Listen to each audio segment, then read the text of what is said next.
ได้ดึก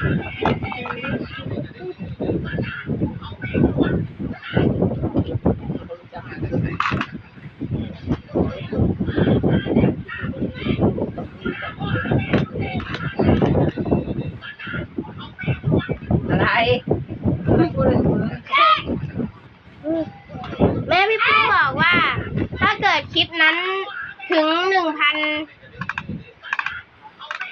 พี่ปุ้มจะพาไปซื้อรถบังคับ แต่พี่ไผ่ไม่ต้องเบบีเพราะว่าเบบีพี่ไผ่มีแล้วเอาแต่รถบังคับ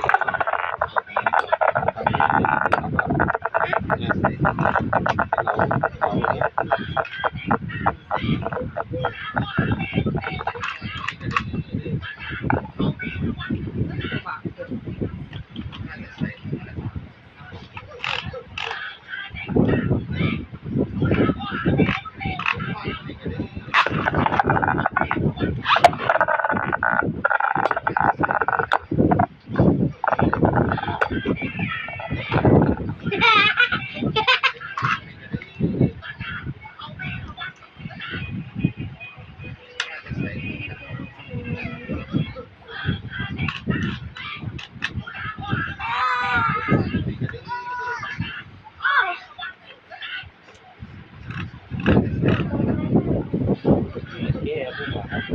เก๊เอามา เรียกว่าเก๊ ไปก็เอาไป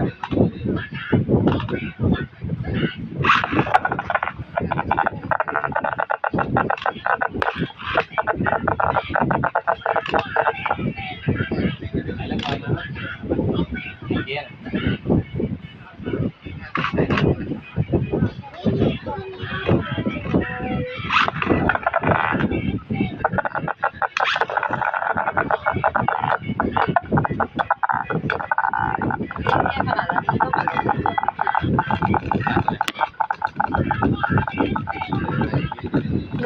อัดคลิปเล่นเบบีทำไม